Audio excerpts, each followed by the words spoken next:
میرے عزیز طلبہ و طالبات، السلام علیکم ورحمۃ اللہ وبرکاتہ۔ میرے یوٹیوب چینل پہ آپ لوگوں کا خوش آمدید ہے۔ اگر میری ویڈیو اچھی لگے تو آپ لوگ اس کو جو ہے سبسکرائب بھی کریں اور اس کے بعد لائک بھی کریں۔ آج یعنی کہ ہمارے سبق کا عنوان ہے صنف غزل ہے، اور مرزا اسد اللہ خان غالب کے حالات زندگی اور شاعرانہ خصوصیات کے اوپر ہم نظر ڈالنے جا رہے ہیں۔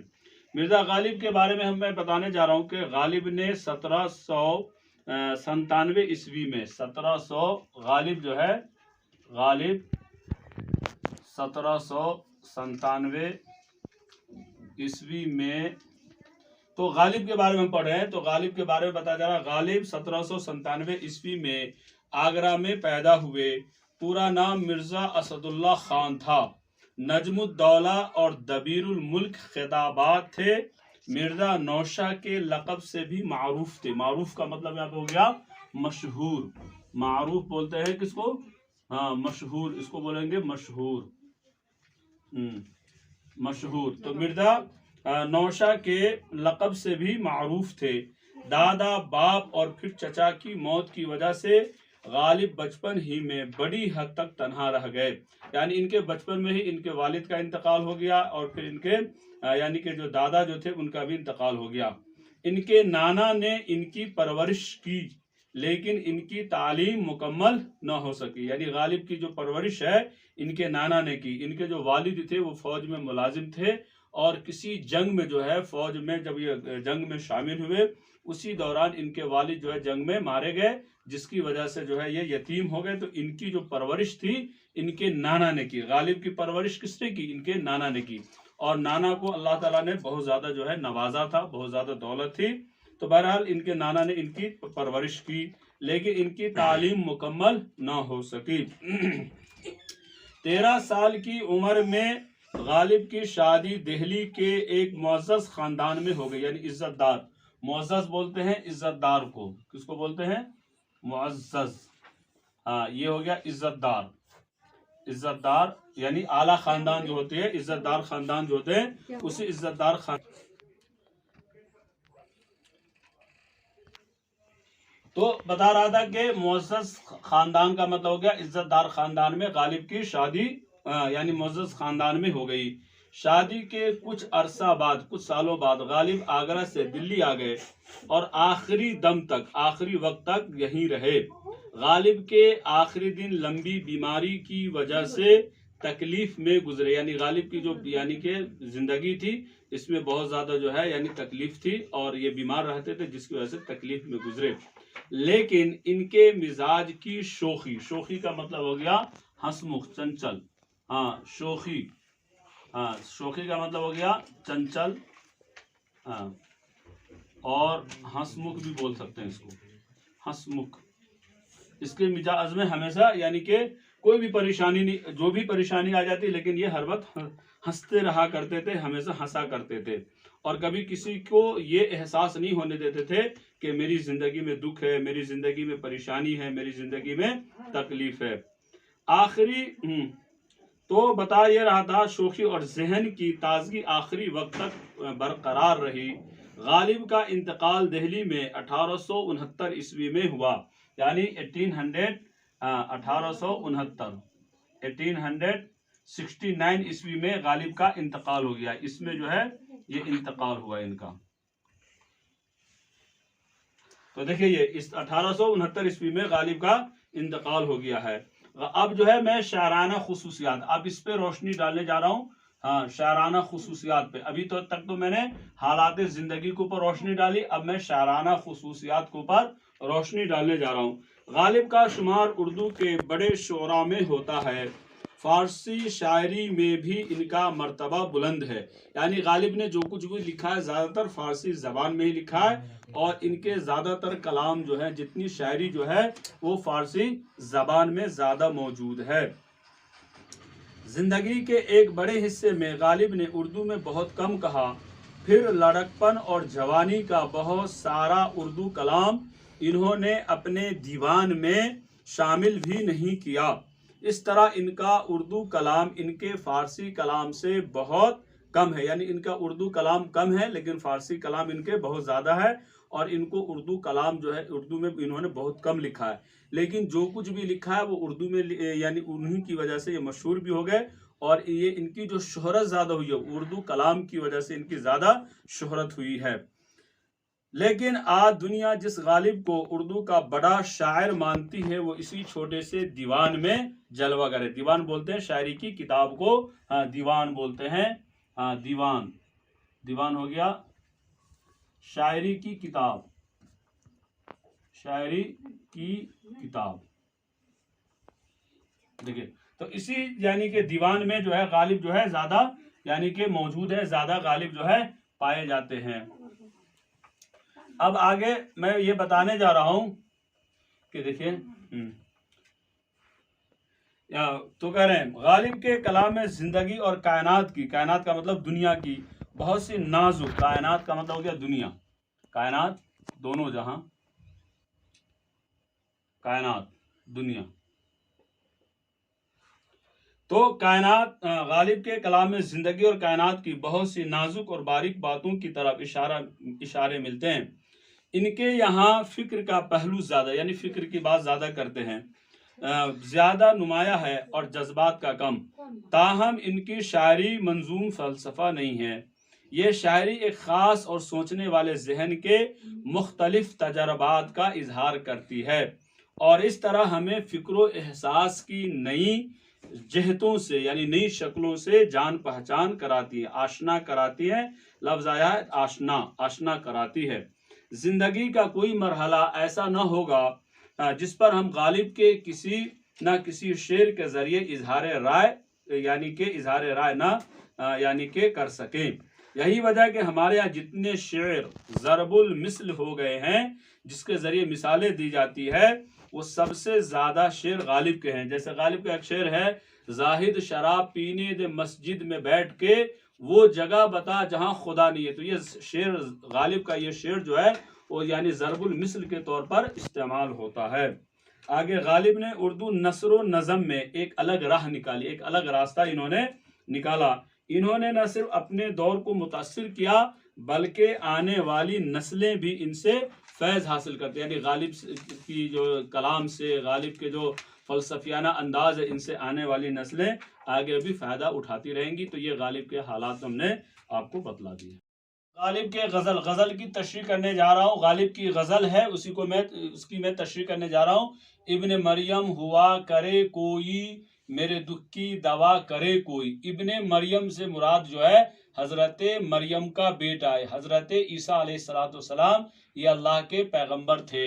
اب یہاں پہ دیکھیے بیٹا، ہوا اور دوا، یہ ہوا اور دوا یہ قافیہ ہے۔ یہ کیا ہے؟ یہ قافیہ ہے۔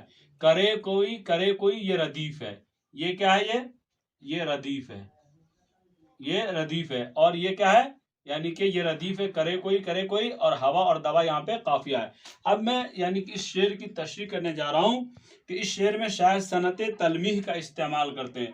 صنعت تلمیح کسے کہتے ہیں؟ صنعت تلمیح اس شعر کو کہتے ہیں جس میں کسی تاریخی واقعات کا ذکر ہو، اس کو صنعت تلمیح کہتے ہیں۔ تو غالب جو ہے اس شعر میں صنعت تلمیح کا استعمال کرتے ہوئے فرماتے ہیں کہ ابن مریم یعنی کوئی مسیحا جو اللہ کے حکم سے مردوں کو زندہ کر دیتے تھے اور بیماروں کو شفا بخشتے تھے، یعنی غالب کر رہے ہیں کہ میں نے سنا ہے کہ حضرت عیسیٰ علیہ السلام مردوں کو زندہ کر دیتے تھے، اور یعنی کہ اللہ نے ان کو معجزہ دیا تھا ایسا ہی کہ جب وہ ٹکلے کے سر کے اوپر ہاتھ پھیرتے تھے تو وہ اس کے سر کے اوپر بال آ جاتا تھا، اندھے کے آنکھوں کے اوپر ہاتھ پھیرتے تھے تو وہ دیکھنا شروع کر دیتا تھا۔